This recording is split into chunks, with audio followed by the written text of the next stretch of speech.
Good morning, everyone. My name is Sean Jude McCoach, and I am the Associate Publisher of the Central Penn Business Journal and Central Penn Parent Magazine, two of the over 30 Bridge Tower media publications spanning the United States. Welcome to Best Companies Group's webinar entitled Demystifying Employee Engagement, Secrets from the Best. In a moment, I will be turning the conversation over to this morning's moderator, Peter Burke, President of Best Companies Group. But first, a bit of housekeeping. All attendees are currently in a listen-only mode. The questions function is available if anyone would like more information on a topic throughout the conversation. Peter will take as many questions as time permits. If a question is asked and does not get answered, he will address it offline via email. A recording of today's webinar will be made available soon after the conclusion of today's session. Now I am pleased to welcome today's presenter, Mr. Peter Burke, President of Best Companies Group. Peter co-founded Best Companies Group in 2004 and has spent the past 13 years working with publishers, HR groups, and other business groups to identify and recognize great places to work through Best Places to Work and Best Employer programs. In addition to managing Best Places to Work programs, BCG also works with multiple employers independently to help them gather actionable employee engagement data through its Best Employee Survey process. So without further ado, I will turn the morning over to Mr. Peter Burke. Peter? All right. Thank you, Sean Jude, and a big thank you to all of our attendees for taking a few minutes out of your busy day to join me. I have two main goals when I do webinars like this. The first goal is to present meaningful content to get you all thinking on a strategic level, but at the same time provide at least 2 or 3 very specific tasks or ideas that you can implement immediately to increase your organization's employee engagement. Now, the second goal is to respect and appreciate your time. I was told once that time is the currency of life and to spend it wisely, and that stuck with me. So in that spirit, we will strive to provide concentrated and meaty information, but at the same time, we will also be committed to finishing on time. So now, being in the survey business, I sort of feel compelled to ask a very simple question, and that is, do you want higher employee engagement in your organization? Now, I was going to ask for a show of hands, but for obvious reasons, that's not going to work. Maybe we'll include that next time, but I am pretty sure that 100% of you would say yes to that question and raise your hand, and with a margin of error of 0% for our statistical friends out there. Now, it is safe to say that everybody wants it, but when it gets right down to it, few are actually committed to it. And so for many, it is still not clear what employee engagement is, and never mind how to improve it.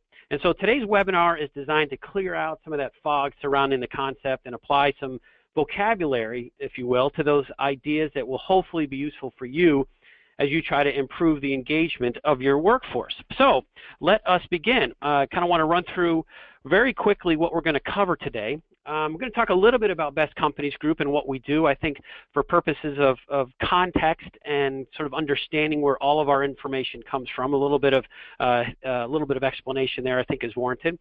But then we're going to start to break down employee engagement, and we're going to define it.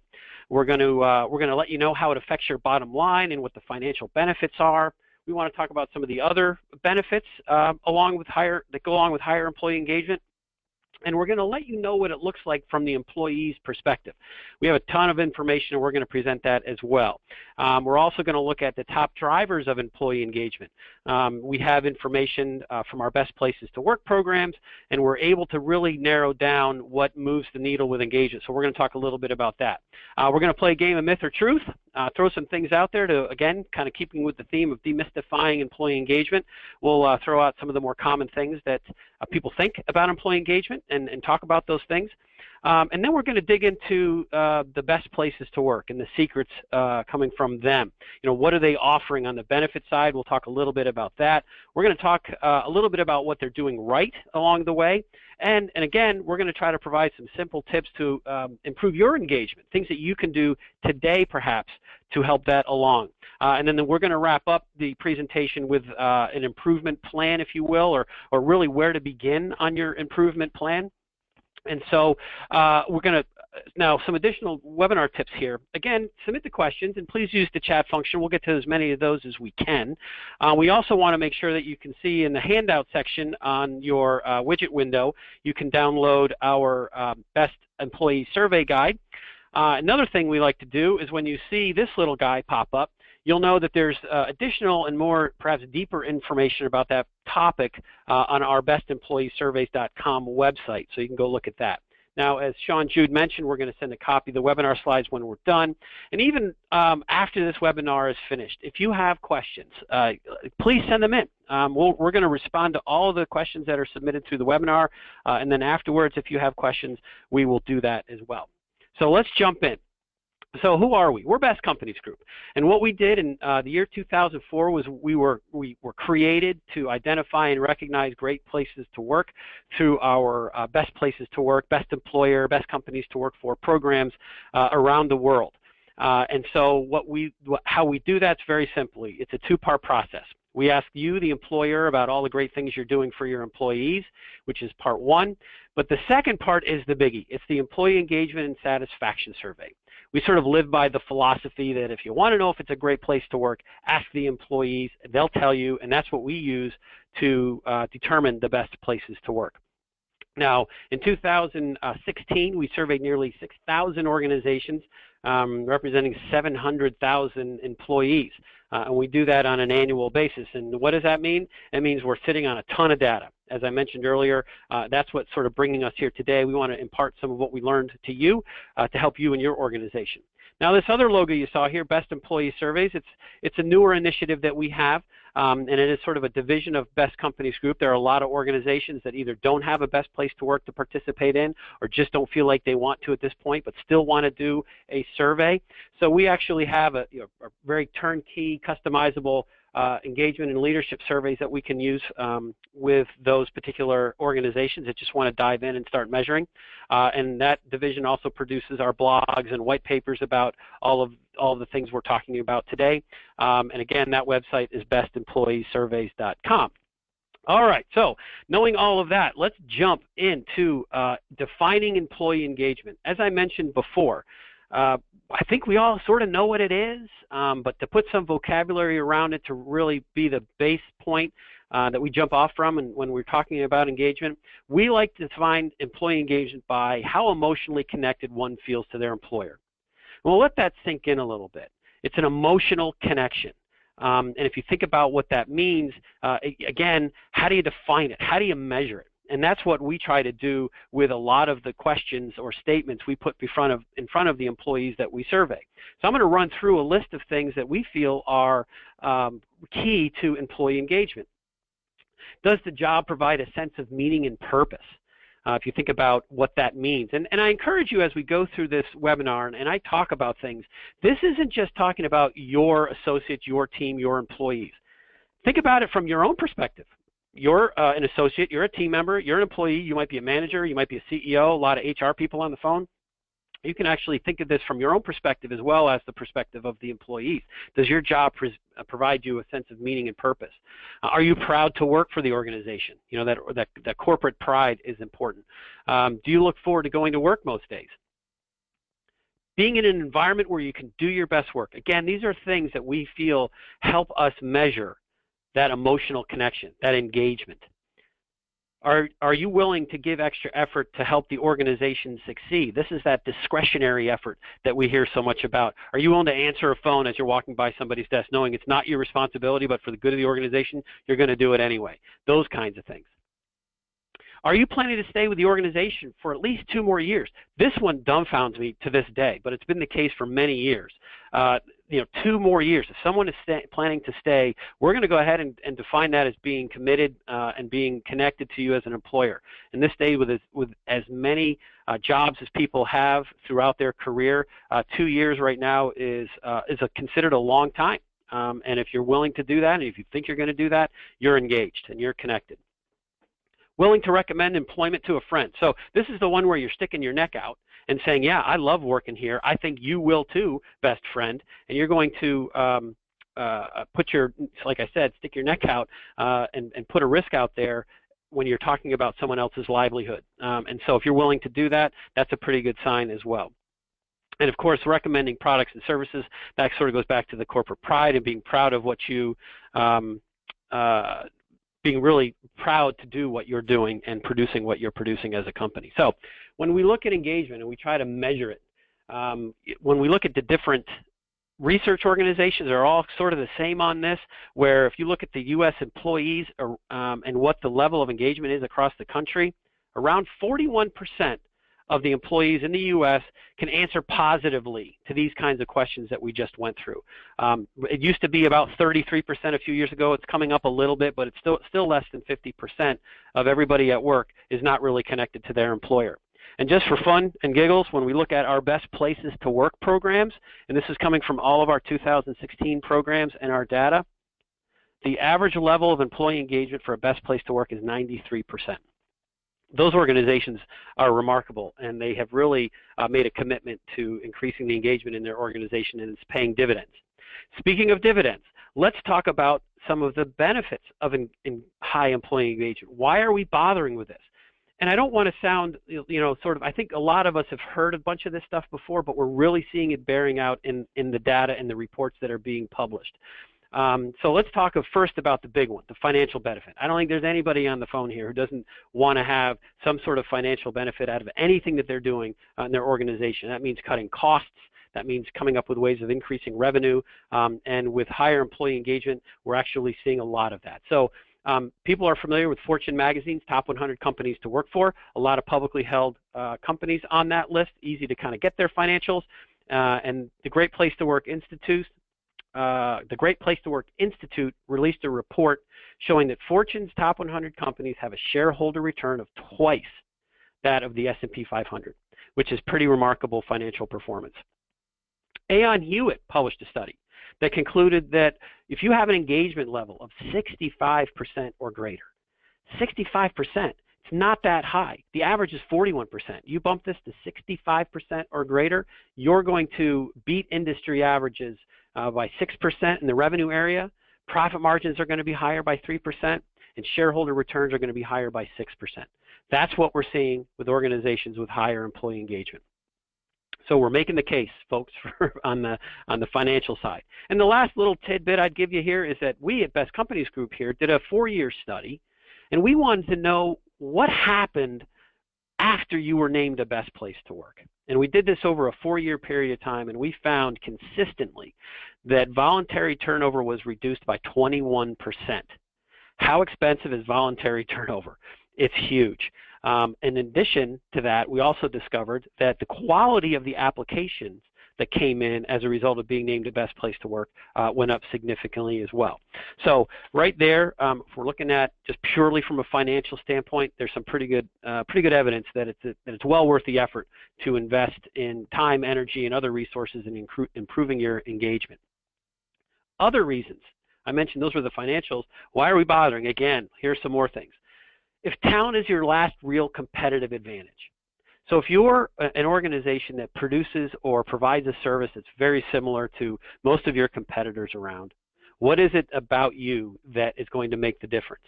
And we sort of contend that it's your people, it's your talent, and what are you doing at your organization to make sure they're engaged and that they're loving what they do and that they're a good fit so that you have a competitive advantage in the marketplace. Turnover tends to be lower, of course. When people love what they do, fewer of them leave. Sick leave tends to be lower. People aren't taking sick days when they love what they do. People take sick days when they don't want to have to go to work in some instances. So all of that sort of top tier sick leave that you can lop off from people who actually aren't really sick, that helps productivity as well. Higher accountability is in there. Recruiting is in there, as you can imagine, and recruiting goes with employer brand. A lot of organizations spent just time, energy, resources, tons of money on really promoting their brand for their products and their services. What we've seen a trend that has happened is that hasn't gone away, but the trend really has to promote your organization as an employer. What's your brand as an employer? Who are you? What kind of an organization are you to work for? And that is becoming much more on the forefront of a lot of what's going on in these organizations, and that's helping recruiting. Not only that, but all these other things that go along with high engagement. People want that brand, especially if you're in an industry where you have really hard time finding people. Customer loyalty, of course, goes along with all of that, and all of those things you can attach a stick or two with a number on it in different organizations in terms of what it means for financially. And I haven't even mentioned it's just sort of the right thing to do, which sort of that it's sort of the right thing to do can find its way into the trash can when you're really in financial dire straits as an organization when it comes to a reason for higher engagement. There are so many other reasons to do this, but at the core of it, it really is the right thing to do. So what I want to do now is talk a little bit about, as I mentioned before, from the employee's perspective. So when we do our best places to work programs, we use an employee survey. In our employee survey, along with those engagement types of questions I showed you earlier, we have 7 other categories of statements that we put in front of the employees that they're answering positively to or negatively to. And here's what this chart looks like. So we have a category of questions called leadership and planning. And we're putting statements, and I keep calling them questions, but they're really statements. Things like, I understand the long-term strategy of this organization. Senior leaders live the core values of the organization. The leaders of this organization are open to input from employees.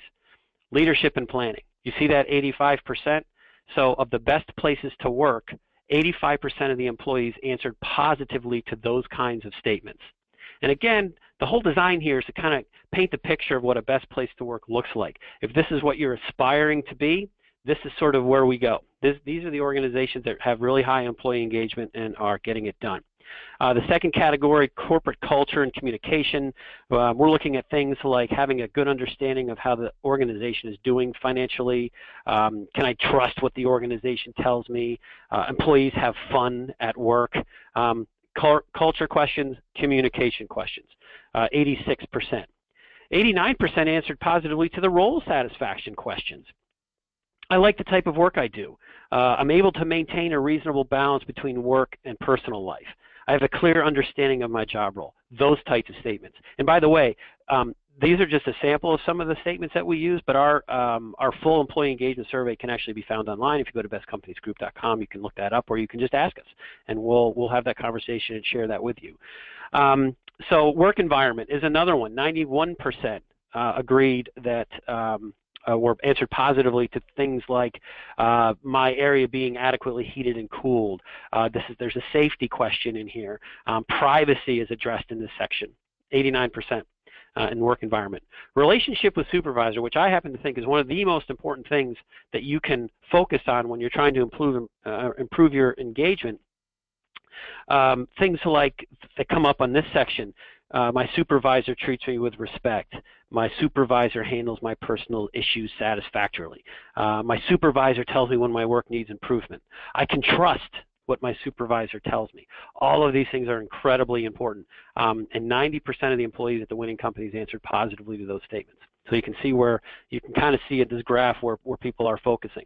Training, development, and resources is the lowest one, but it still comes in at 82%. These, has to do with initial training, ongoing training. We have several technology questions in there that when organizations have issues with their technology, whether it's help desk or the hardware or the software or networks, connections, whatever it might be, we're asking about those because those are fast becoming real pain points for employees and organizations.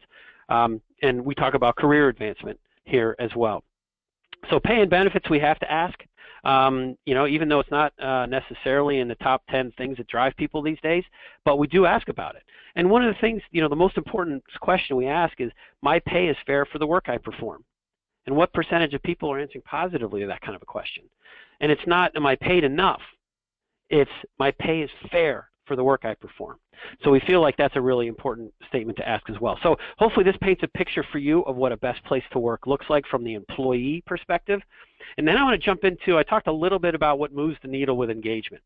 And so all of that data that we collected, we're able to look at all of those statements that we were asking employees and connecting it back to how we measure engagement and what are we seeing that has the biggest impact, good and bad, on employee engagement. So if you do poorly in these areas, it can bring your engagement down. If you do really well, it can bring it up.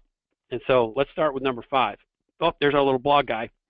Oh, and by the way, you really can't click on that. That's just an indicator to let you know that there are blogs available on these on the subject matter at our website. So Number 5, being treated like a person, not a number. I mean, all of these things won't come as a big surprise. What I'm trying to sort of outline for you is what are near the top. What are the things that organizations are spending more time on, either fixing, addressing, doing more of? They're going to have impact on engagement. Number 4 was making progress at work. This is huge. And when we added this question to our survey several years ago, I loved it because I could relate to it. You get to your office and you've got your to-do list, and you get that one phone call, that one email, whatever it is that just derails you for the day, maybe multiple days, and you leave saying, I got nothing done. Now, when you can sort of know that that's part of your job to get derailed, that's a different story, I suppose. But when you can't make progress at work and things are in your way, whatever they might be, technology, unexpected things happening, that can have a real big impact. And we're seeing it. It is one of the top drivers. When you can make a ton of progress at work, people are happy, liking the type of work they do. That's pretty self-explanatory. Having confidence in the leadership of the organization, that came in number 2. That people are really driven by making sure that they have confidence in the people they're following and or working with in management levels. And number 1, feeling valued by the organization. And there's any number of ways that you can make that happen, but it's the number 1 driver of employee engagement from our 2016 programs. And we're going to talk a little bit more about that coming up. But when we look at other common drivers and other motivators that we see, I mean, these aren't going to come as a big surprise, but I, again, want to put vocabulary around this, want you to have this information so you can scan down and look at these things, look around your own organization and start to make changes or improvements. Work-life balance is huge. Respect from supervisor, that was one of the questions I mentioned earlier. Recognition is right in there. That might be, I think recognition might have been on the front end of the whole notion of bumping pay and benefits out of the first position in terms of what people really want. Recognition is incredibly important. Public, private, you name it, being able to receive that recognition is a common driver for a lot of people. Being empowered, making decisions, deciding on behalf of the company what to do without necessarily running it up the 3 different levels of management. Contribution, people love to contribute. They love to know that what they're doing has made a difference and really contributed. I mean, that's the best word for it. Pay and benefits, of course, is in there. We can't discount that 100%. It does make a difference when you're recruiting and when you're hiring.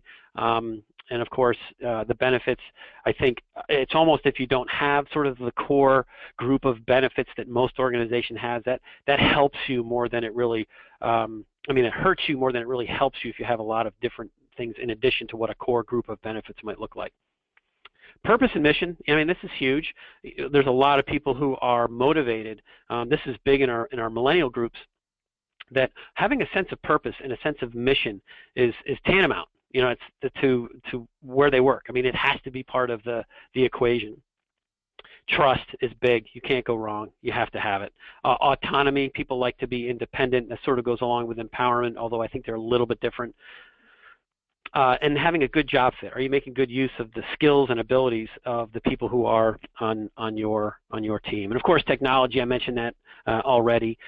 Technology can be a real downer. That can actually demotivate more than it can actually motivate. With great technology, doesn't motivate as much as bad technology can demotivate.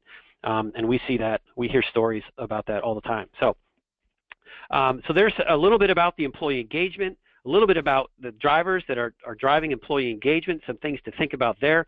Now we're going to jump into our little game of myth or truth. Let's start with our first one. So is this a myth or a truth? All highly engaged workplace cultures do the same things and offer the same perks. That's a myth for sure. And I think a lot of people feel like if you do these 5 things, you're going to get better. And your engagement isn't going to go up. It's not true. No 2 cultures are the same.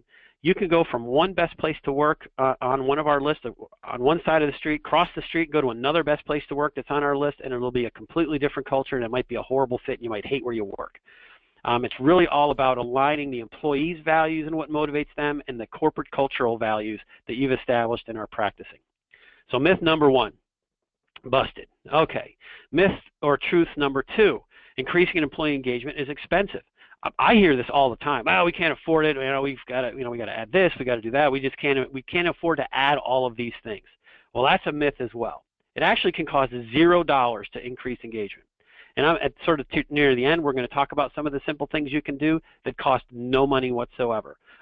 Do people spend money on it? Sure. They spend money on conducting surveys to gather the information, and they spend money on benefits and perks and things, but they align with what is going on within their corporate culture that they've defined. Myth or truth number 3. At a foosball table, an engagement will go up. I can't tell you how many times I've heard this one too. Yeah, I added beanbag chairs. I let them bring their dogs to work, but people still don't like working here. What? Why? Why not?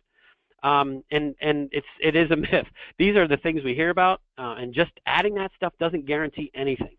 The Better Places to Work have figured out, and they're wise about matching the benefits and perks, again, with the core cultural values. And so that's kind of a funny one, because I think there are people that think that just add a foosball table and things will be good. Not the case. And I think what that does, though, is it brings up a much bigger point about just adding stuff. And here's our last one, myth or truth number 4. Employee engagement is a responsibility of the employer. This one you might not have thought too much about. I think there are a lot of folks who sit down as a management team and say, how do we improve the engagement in our organization? What do we need to do? But it's not this, and that one gets busted too. It's not the sole responsibility of the employer. The employee needs to be involved. They need to be able to be put in an environment where they can give feedback, where they can talk to their supervisor, where they can fill out survey, whatever it might be. And so that we can understand as managers that what are the drivers and motivations of these specific employees and this particular workforce. So that is certainly for those of you who feel like it's a sole responsibility of the employer, that myth is busted. It's a two-way street, and you really need that input from the employees. Okay, so we had some busted myths. We've had some employee engagement information. I kind of want to go to the other side of the equation and talk a little bit about what the best are offering. And the best, and when I say the best, this information, these are benefits and practices that have come from our Best Places to Work programs and some averages here. So, for example, 70. Well, you see the percentage over there on the right. 71% of the Best Places to Work offer some sort of new hire referral bonus. So I think you can kind of see where I'm going here. Healthcare coverage starting on the first day, 29%. So nearly 30% offer healthcare coverage the first day. That sounds like a low number, but to me that sounds like a really high number, because I don't know that I've ever met anybody that got healthcare on the first day of employment. But it's there, and there are a lot of organizations on our list who feel like it's really important that the day you get here, you're covered. Paid time off to volunteer and do community service. 65% of the winning companies do this. And what's the trend we've actually seen is it's pretty cool, melding of teamwork and volunteering. United Way Day of Caring is a great example. If it's something that's in your community, you should and you're not participating, you should look into it. It's a day of community service, but you go and you participate as a corporation, as a team. So you might have a couple of different locations. You might take one department to go to the YWCA and help them clean up their yards or paint a kitchen or do something, but you're doing it as a team. So this is a really cool thing that has not only been good for the communities, but it's also been good for the team building and creating those experiences for the employees. Average number of paid holidays, 9.4%, 9.4. Using a PTO system versus sick and personal time and vacation time. It's 47%. Believe it or not, that actually used to be a little bit higher a few years ago. And that is, the PTO paid time off system. The pendulum is swinging back a little bit, but still 47% will use that, the PTO system that was sort of introduced not too long ago to sort of cover any time that you're out of the office and getting paid at the same time. Telecommuting, nearly 60% offer, and this is not just the random person who works from home. This is having a formal policy for telecommuting. Now, in some industries and some jobs, it's not possible. I don't know too many doctors and nurses that can telecommute. Although I guess if you have a web-based practice, I suppose that's true. But there are certainly those things that you can't do from home, but 60% of the winning companies offer some sort of telecommuting. 65%, again, flex hours, compressed work weeks, sort of that flexibility. Promoting fitness. Gosh, so 76% of our winning companies have some sort of facility to promote fitness. Now, I can actually hear the heads shaking to say, well, how in the world can a company that has 30 employees invest in a some sort of gym or facility? Well, and it's not necessarily the case. Some are just designating a space to change, lockers, maybe a shower. Some have outlined walking tracks around their building, things that they're trying to promote fitness on whatever level it might be.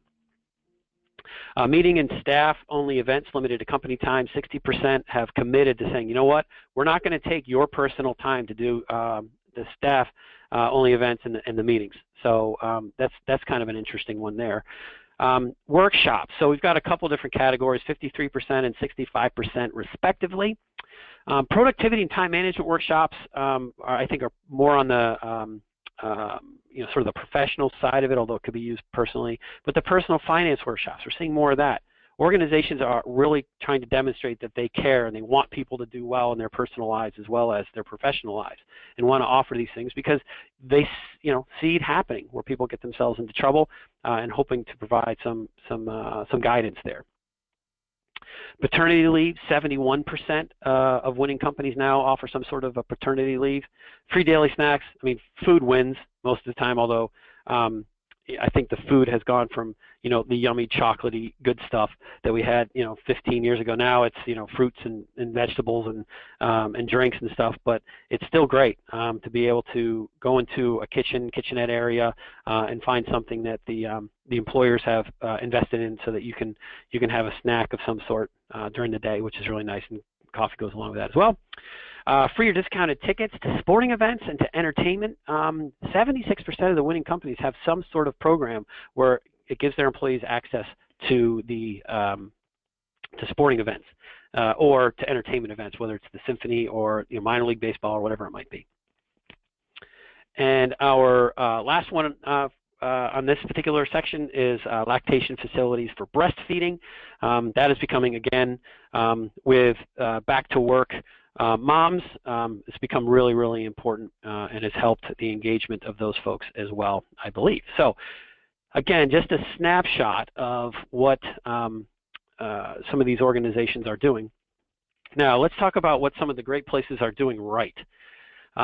They understand that real improvement starts with a commitment from the top. And as I go through these are areas that you can actually kind of take note and maybe pick up some things along the way here that are some of these things that are easy to do.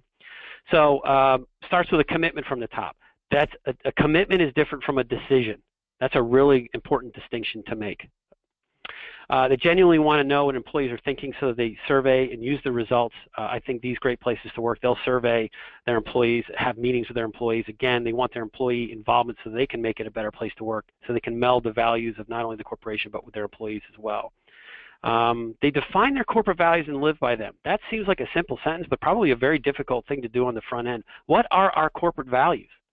What are they? And they're different in every company. So, but once you've decided what they are, you need to live by them, especially in leadership roles. Hiring for team fit and team and cultural fit. So this is one of those things that you interview. The first interview is, can you do the job?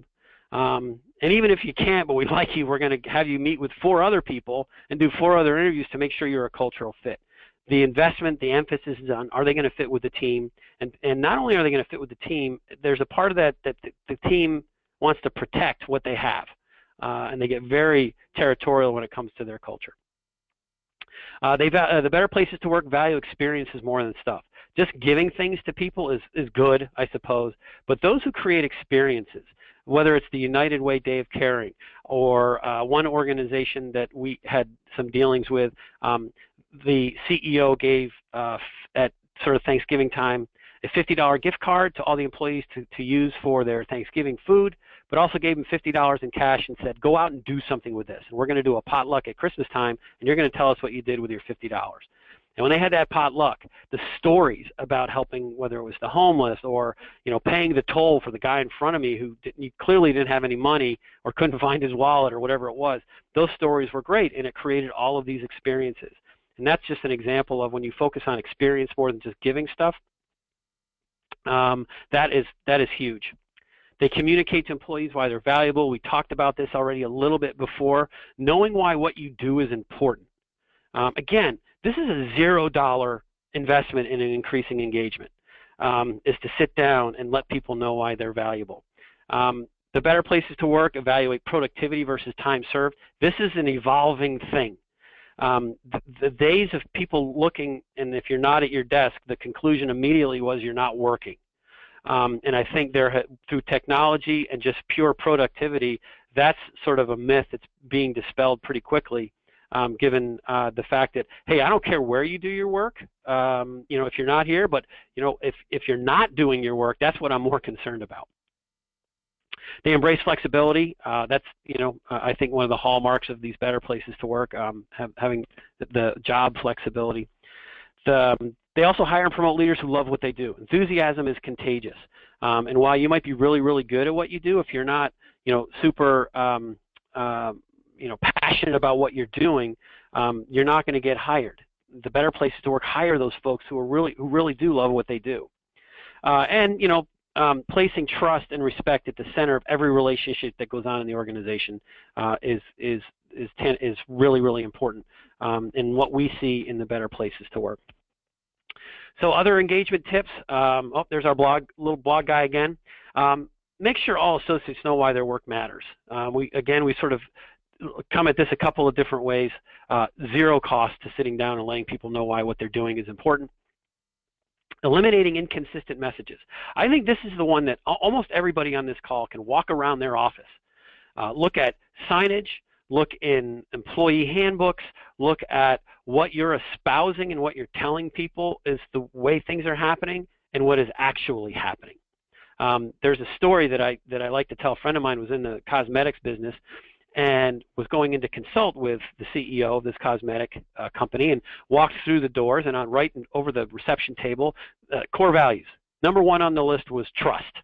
And my friend was like, oh, hey, nice to meet you. Oh, wow, yeah, I see trust is on the wall. Number one. Oh, that's great.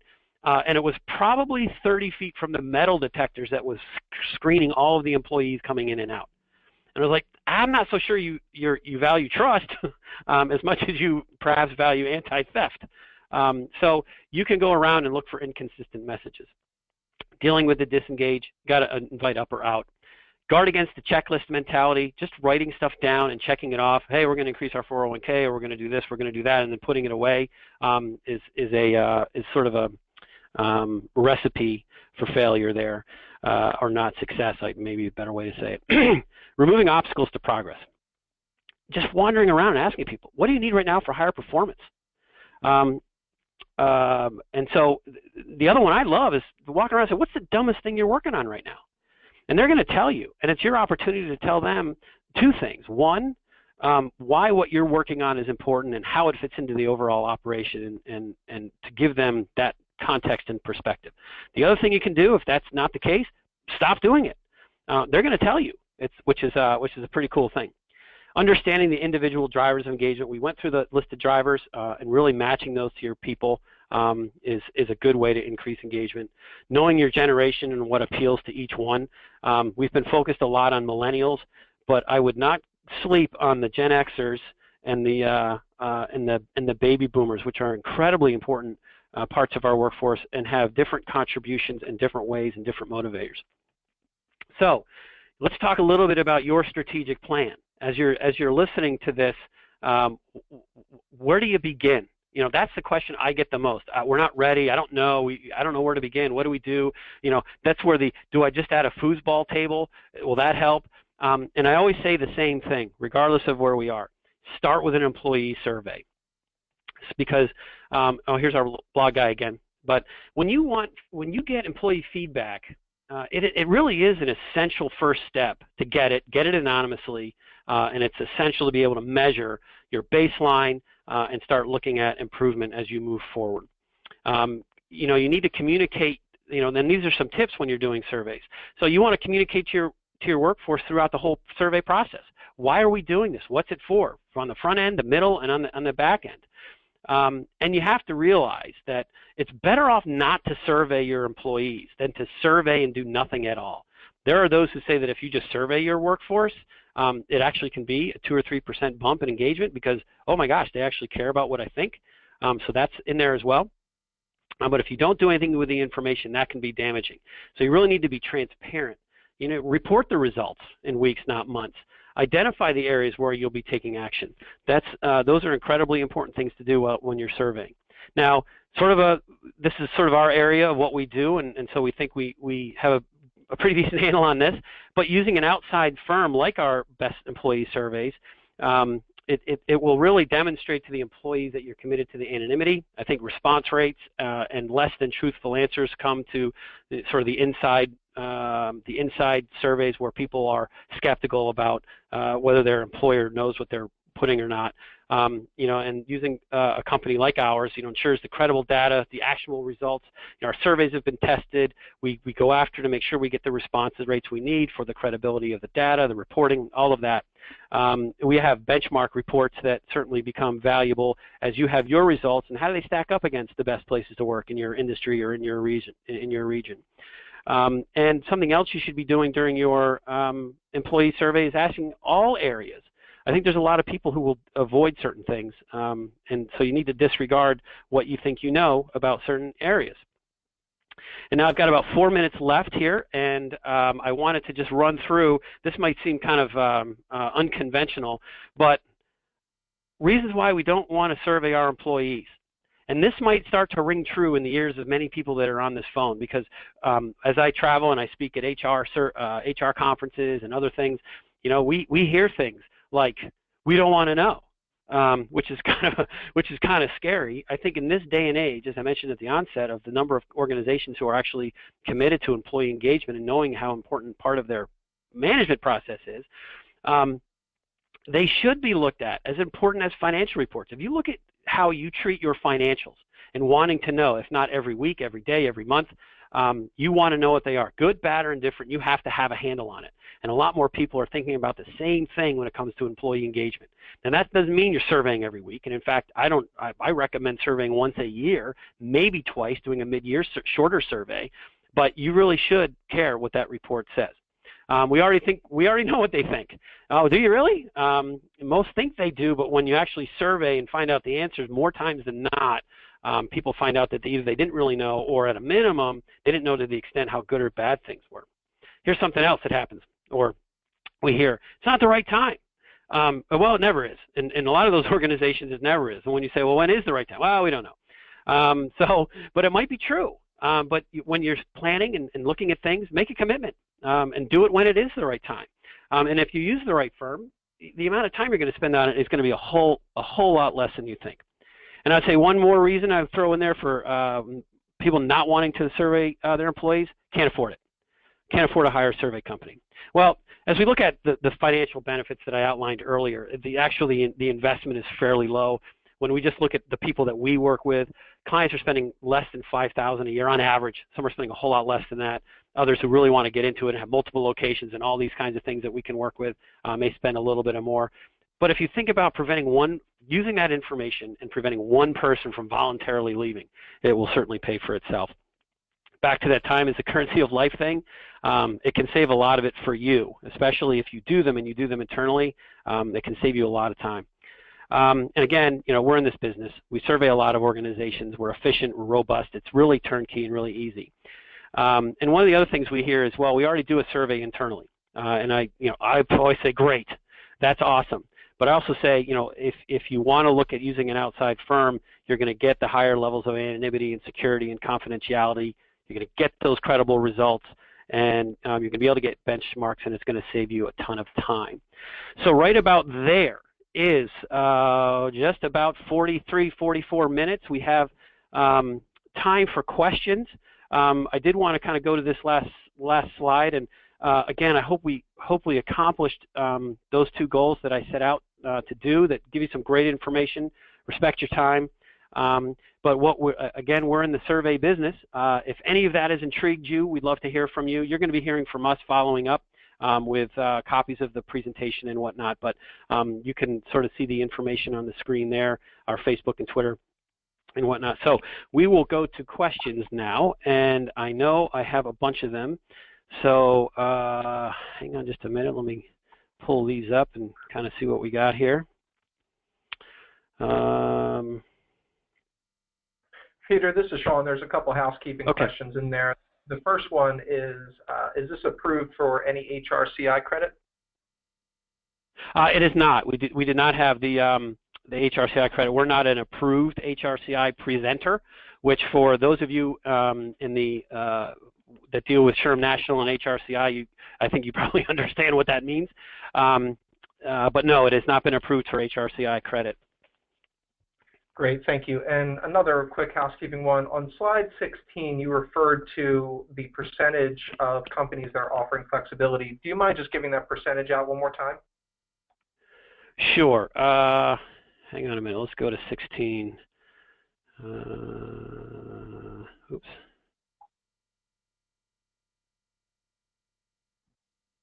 I don't think that was it. We can always circle back, that's fine. Okay, so a couple other questions in the queue right now. First one is, do you focus your data in by certain industries, or are they all merged? Well, it depends on the, for these purposes, they're all merged. But we manage, we manage 60 programs, and we have benchmarks available for each industry that we work with, for sure. But we also manage 13 or 14 industry-specific best places to work programs, whether it's best places to work in healthcare, best banks to work for, credit unions, best nonprofits to work for, those kinds of things. So we can pull benchmarks from those specific programs, or when we look at all of the data, we can certainly slice it by industry. But the percentages and things you were looking at was everybody together. What was that first one, Sean? What was the first percentage you were looking for, Sean? It was flexibility, was looking for? Flexibility. Flexible hours and compressed work weeks. 65% of the winning companies offer that. 59% offer telecommuting. Great, excellent. Thank you for digging that up. Yep. So next is, what is your view of breaking out survey results by department or supervisor in addition to total company in order to see engagement levels or managerial issues in smaller subsections? Oh, love it. I think it's great. And I think, as I mentioned, when we're working with not only our independent surveys on the best employee survey side of what we do, but also in our best places to work programs, people can actually go through the program and then customize from there. And a lot of people want that information, which is great.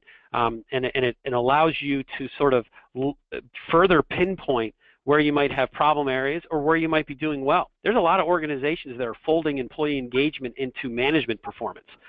And so on some level, they need that information. But on other instances, they just want to know where improvement is needed. And so to further slice down is better. The big caveat there, though, and this sort of goes to the confidentiality and anonymity of what we do, is that we don't report out on departments, other demographics, if the number of responses is 5 or less. We really want to make sure that we're not putting out a report that says, oh yeah, in the accounting department where there's only one person, the percentage of people that answered negatively was 100%.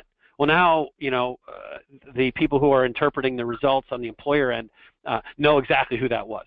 So we try to protect that anonymity by making sure there's a minimum number of responses for any demographic category, whether it be location, age, ethnicity, part-time versus full-time, job role or department, those kinds of things. So we pay particular attention to that. But to answer the question, absolutely.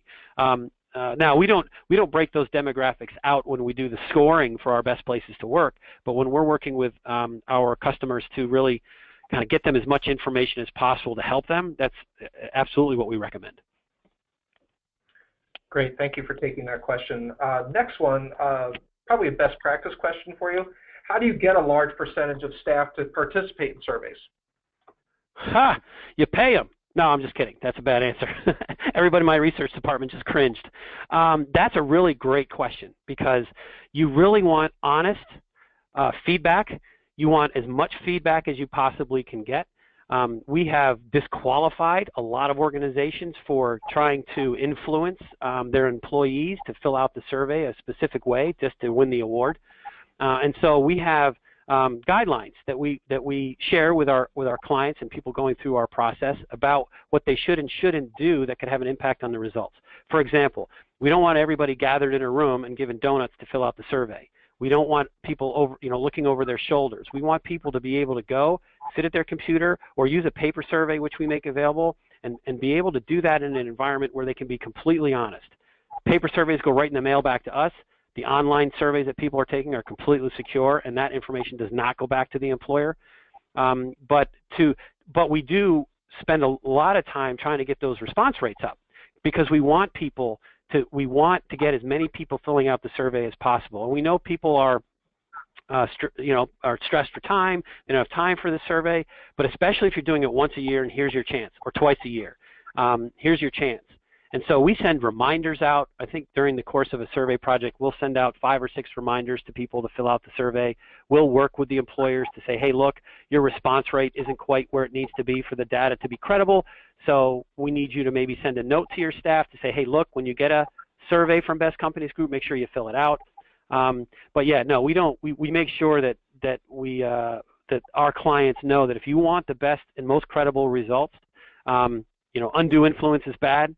Putting incentives out there is bad, but we can help them get response rates up to make sure that their credibility, or that the credibility of the data is there, and you want that so that you can make accurate decisions about what you want to do going forward. So how should an organization with a clear org structure for leadership handle engagement? Meaning, should the executive team focus on the directors, managers who report to them, and the associates and entry-level teams? I think that's a really good question. It goes back to, what do you do with the information? Every organization is different. Obviously, the way its management is set up. Our recommendation is you meet as a management team, and you look at all of the results. And everybody participates in the survey, from the top woman, top man, whoever it might be, on all the way down. Everybody fills out the survey, and hopefully they're filling out the demographics so you can sort of determine where the data needs to go when you break out into the different demographic groups. But if I think I'm understanding the question, it's sort of how are you distributing the information? And once you sort of distribute it to your managers, have a look at this. And not just their piece, unless that's how you want to handle it. Some organizations will, only all of the results go to a handful of people, and then when you look at certain managers, then you're just giving them their piece of it, and having meetings with them to kind of say, here's what we're seeing in your department. And so as you go further down the line, that's usually what happens. But there are a group of people, senior management team, if you will, that should look at all of that information and decide how to disseminate it, so as to be most motivational and not punitive. The minute you start using engagement as a punitive thing, the future's not bright. So I think being strategic about how you distribute that information is crucial. How about for those on the line that work at government agencies? Well, I think one of the things that we tell people, because our best places to work programs are designed, and most of them, to be eligible, all you need to have is 15 employees and be an employer in that state or city or in that industry. And so the employee engagement survey, if you actually get a chance to go and peek at it, was engineered to be used in any size organization in any industry. And so we don't treat government any different than we treat anybody else. And some people some people feel that we should. Some people feel that nonprofits should be treated differently.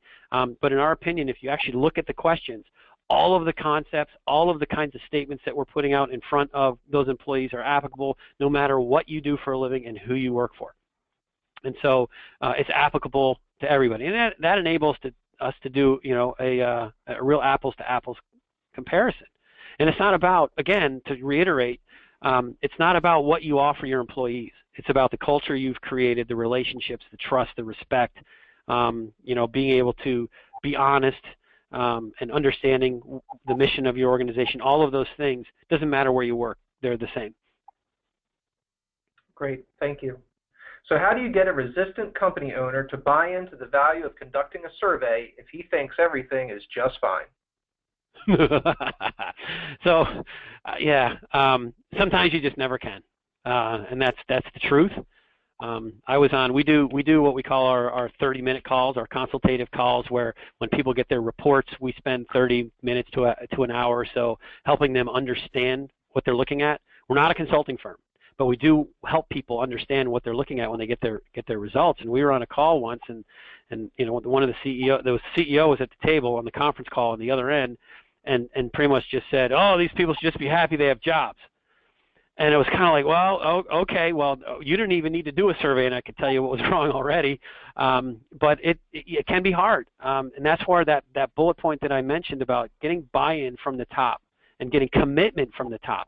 Commitment is different than decision. There's a number of companies where senior management has said, yeah, let's do this, and they decide to do it, but they're not committed to what they're going to do with the information. There's a big difference there. It's hard to convince. I think you need to know what the drivers of that particular person are in terms of what motivates them.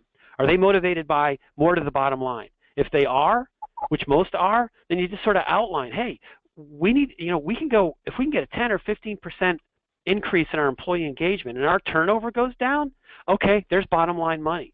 If our employees are happier what they're doing, guess what? Customer retention is going to be higher. I mean, those are sort of the things I think you need to sort of pinpoint what the button is. What are the things that particular person feels are most important for your organization, and then higher employee engagement. There's no downside to it. Some may say, well, there's a cost to it on the front side to measure. Sure, but knowing that information, you just think about how much money, time, and energy you spend on collecting other information around your organization, whether it's customer satisfaction, whether it's financial results. You spend a ton of money collecting information and data on those important things. Why would you leave out, arguably the most important thing, which is your asset, which is your people? And so it's a hard question to answer without knowing exactly the kinds of things that are motivational for that particular person. But I'm pretty sure if you kind of look through this presentation and think about some things, I could probably find some real hot button things that could persuade them to do that. Good question. We probably have time for one more, if that's okay. Sure.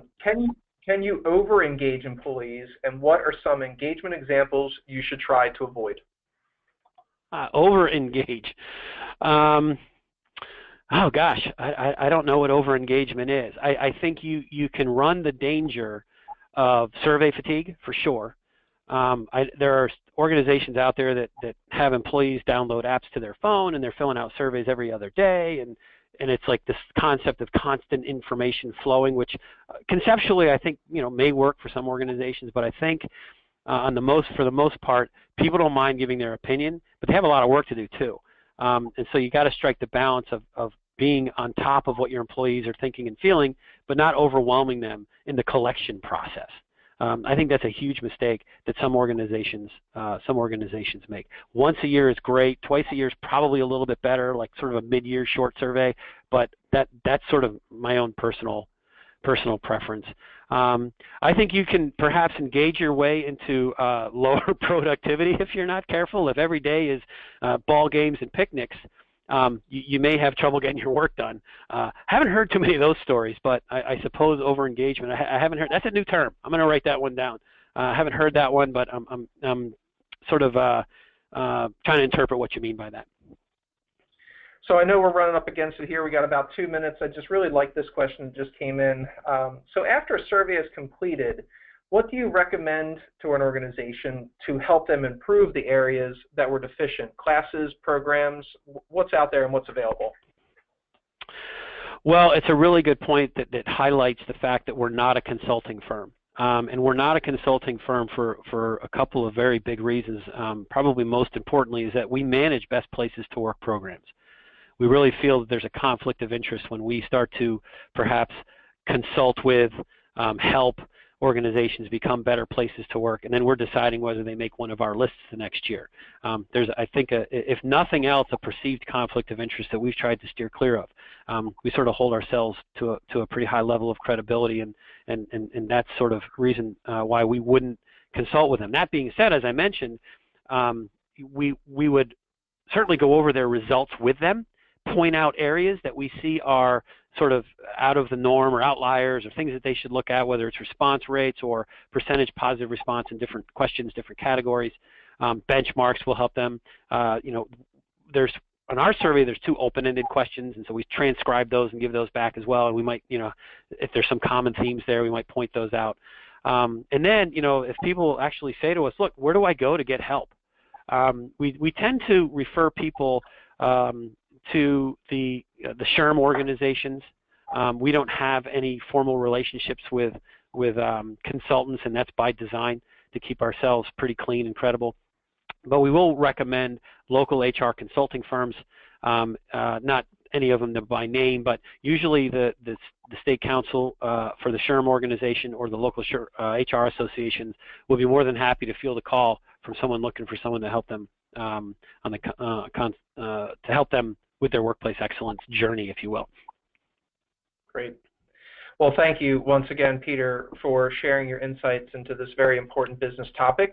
I hope that everyone still on the line has at least 2 or 3 takeaways that can be implemented today at your places of business. Thank you to everyone who took the time out to ask some questions. Again, if we did not get to your question this morning, I apologize. However, Peter will respond to you offline.